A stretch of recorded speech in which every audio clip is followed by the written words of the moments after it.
Good morning सांग मैंने सकाल सकाल पप्पू मु बाहरी गलु मटन आने कारण आज आम मटन फिस्ट सकाल सकाल आम ताप बाहरी गलु मटन आने बाहरी गलु शीतुआ सकाल कुहुड़ी पड़े बहुत ठंडा भी लगुए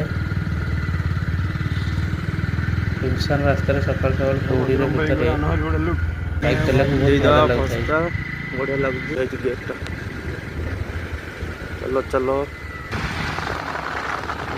आम से NH16 अभिमुखे डिसेम्बर मसर शीत सकाल रास्ता स्ट्रीट लाइट आलू लाइट जलुची लाइट जलुची शीत को आम खातिर नक गाड़ी चल चलीचु मटन आने पप्पू ड्राइवर भाई देखते बिना जैकेट रे शीत खातिर नक चलती ये आम तेल पकईलु तेल मो गाड़ी टी तेल कम थी आम से 100 टकर तेल पकईदेलु आ तेल पकई आम पुणी बाहरी गलु धरलु तापंग आम ए तापंगर पहुँची गलु मो चाचा सकाल सकाल दुकान खोलुते आम नहीं पहुँचलु आम रेट टी गलु कहीं से 800 टंका थिला नुआ वर्ष आम रेट फिक्स कलु एवं गोटे खासीटे ऑर्डर देलु से खासीटी पाखापाखि 9.5 किलो वेट थिला आम 7.5 किलो मटन ऑर्डर देलु आमको गड़िया पीस एवं सिना पीस दरकार थिला आमको आम अनुरोध से मटन ठीक साइज आमको 7.5 किलो मटन मैं आसला बेलू ऑलरेडी गेंडोना खीरी गेंडोना कौन चलती बर्तमान आमर आज गोटे खीरी चली भात पानी बसी खीरी भात ओल्ला गोटे मटन बस मटन पर आमर साधा खावाई व्यक्ति अच्छा गोटे पनीर बटर मसला हम खीरी केते जन खीरी आमर आम एवरेज 40 टू 45 भितर प्रत्येक जिनस आम 40 टू 45 भितर सी एठू जाऊँगी आज आमको छाड़ी विदाय हो गोटे नुआ वर्ष आमको काली आज राति 12टार सी दौर तो से नुआ वर्षटा को आम मैंने केमती उपभोग करूँ जो मैंने सादा खाइबे कौन गोटे पनीर बटर मसला दही बैगनटे गोटे फ्रूट सालड ताने नुआ वर्ष तुम आज फिस्ट कर आज्ञा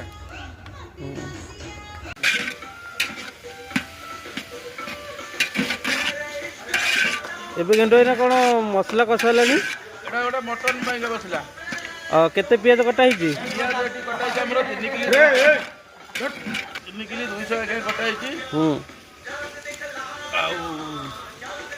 आ खीरी आ केत समय बस खीरी आ घंटे 20 मिनट ये ना 35 मिनट 40 मिनट पाखापाखि कषा हम पियाज कषाइला पर कौन कर रसुण पड़ो रसुण पड़े लंका गुंड तार मसला पड़ो मटन कषा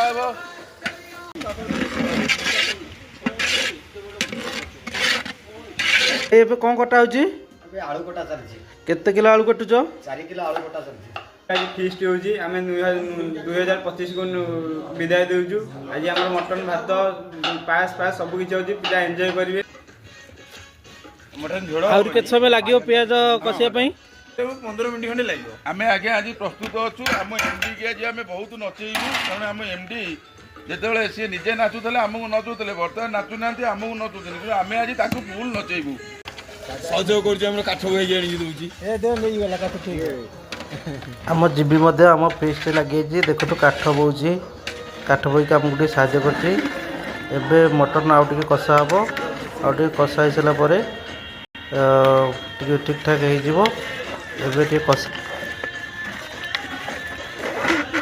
एबे किसी समय आम मटन टाइम ढांकुले घोड़ेदेवा घोड़े किसी समय आम रखा आउ के समय लगे मटन टा आ घंटे लगे एबे कंडीशन कौन एबे बर्तमान कषा सैला आलू कषा हम आलू कषा सरला गरम पानी दिया आम झोल झोलिया हम पिला सब भेटेब खाइबा भल लगे घर ये जिनस आमर ये सेपटे भात बसला पानी बसला गरम होती पानी गरम हो चाउल ଚାଉଳ ଧୁଆ ହବ ପଡ଼ିବ। ତାପରେ ଆମର ୟା ପରେ ଭିତରେ ଆମର ଅଲଗା ଆଇଟମ୍ ଚାଲିଛି, ପନିର ଛଣା ଚାଲିଛି, ଦହି ବାଇଗଣ ଛଣା ଚାଲିଛି। ସିଏ ଗୋଟେ ଆଇଟମ୍ ବାହାରିବ। ପପୁ ଏଠି ତମେ କ'ଣ କରୁଛ? ବାଇଗଣ ଛଣା ହଉଛି, ଦହି ବାଇଗଣ ହବ। ଦହି ବାଇଗଣ ପାଇଁ ତମେ ଛାଣୁଛ? ଆଉ କେତେ ସମୟ ଲାଗିବ? ଆଉ ଅଧଘଣ୍ଟା ଖଣ୍ଡେ ଲାଗିବ। ବହୁତ ବାଇଗଣ ଅଛି, 4 କିଲୋ ଭଳିଆ ଅଛି ବାଇଗଣ। ବାଇଗଣ ସରିଲା ପରେ ପନିର ଛଣା ହବ, ପନିର ହବ, ତାପରେ ଡାଲି ଟିକେ ହବ, ଡାଲ ଫ୍ରାଏ ଟିକେ। ସେପଟେ କାଠ ଚୁଲାରେ ମଟନ ଆଉ ଭାତ ବସିଛି। ମଟନକୁ ଭାତ ବସିଛି, କ୍ଷୀରି ହେଇଗଲାଣି। କ୍ଷୀରି ଶେଷ। ତମେ ଏପଟରେ ବାଇଗଣ ଛାଣୁଛ ଆଉ ପନିର ଛଣାଯିବ। ଏଇଟା କ'ଣ ଦହି ବାଇଗଣ ପାଇଁ? ଦହି ବାଇଗଣ ପାଇଁ। ତାହେଲେ ଆଜି ଆଇଟମ୍ ସବୁ ଭଲ। ଆଜି ରାଇସ୍, ଡାଲି, ମଟନ, ପନିର, ଦହି ବାଇଗଣ, କ୍ଷୀରି। ଆଚ୍ଛା। ଆଉ ଯଦି ପାରିବୁ ପାମ୍ପଡ଼ ଟିକେ ଛାଣିବୁ ଆଉ। ଆଜି ଆମର ମଟନ ଭୋଜି ହେଉଛି। ମଟନ ଭୋଜି ହେଉଛି। ଆଜି ଆମର ମଟନ ଫିଷ୍ଟ ହବ। ଆଜି ଆମର ମଟନ ଫିଷ୍ଟ ହବ। ସମସ୍ତଙ୍କୁ ୱେଲକମ୍। ଆଜି ଆମର ମଟନ ଫିଷ୍ଟ ହବ। ଆଜି ଆମର ମଟନ ଫିଷ୍ଟ ହବ। ଆଜି ଆମର ମଟନ ଫିଷ୍ଟଟା ହେଉଛି ପୁରା। ଆଜି ଆମର ମଟନ ଫିଷ୍ଟ ଆଳୁ ଧୁଆ ହେଉଛି। ଆଳୁ ମଟନ ପାଇଁ ଧୁଆ ହେଉଛି। ମଟନ ମିଶିବ ଆଳୁ। ସୁକା ଦେଇ କେତେ କିଲୋ ଚାଉଳ? 7 କିଲୋ। ଇଏ କ'ଣ ଭାତ ପାଇଁ? ଆଜ୍ଞା। ଏ ଅରୁଆ ଚାଉଳ ନା ଉଷୁନା? ଏଟା ଉଷୁନା। ପୁରା ହାର୍ଡ ହେଇଗଲା।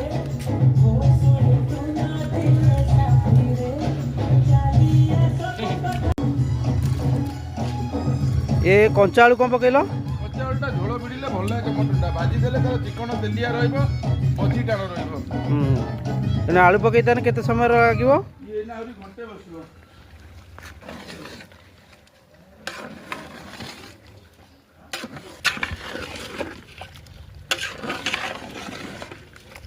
କାଠ ଚୁଲିରେ କାହିଁ କଲ ଗେଣ୍ଡୁଇଲା? କାଠ ଚୁଲିର ମହତ୍ଵ ଗୋଟେ ଅଲଗା ଆଜ୍ଞା।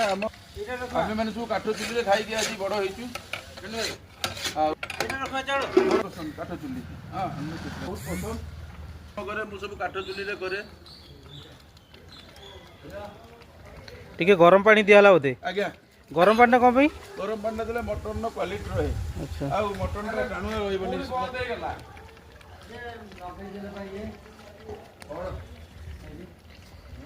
ତାହେଲେ ଗ୍ୟାସ୍ ଅପେକ୍ଷା କାଠ ଚୁଲିଟା ଭଲ। ଚୁଲିରେ ଆମର ନିରୋଗୀ ଖାଦ୍ୟ କାଠ ଚୁଲି।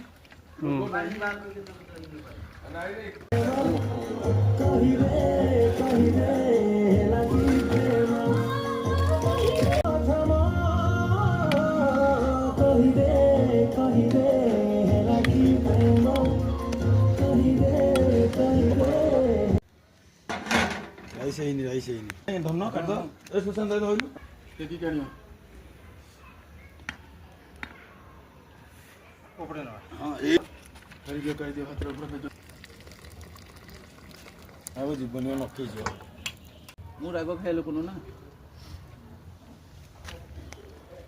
ଗୋଟେ ଅନ୍ନ କାଟେନି। ହଁ ସବୁ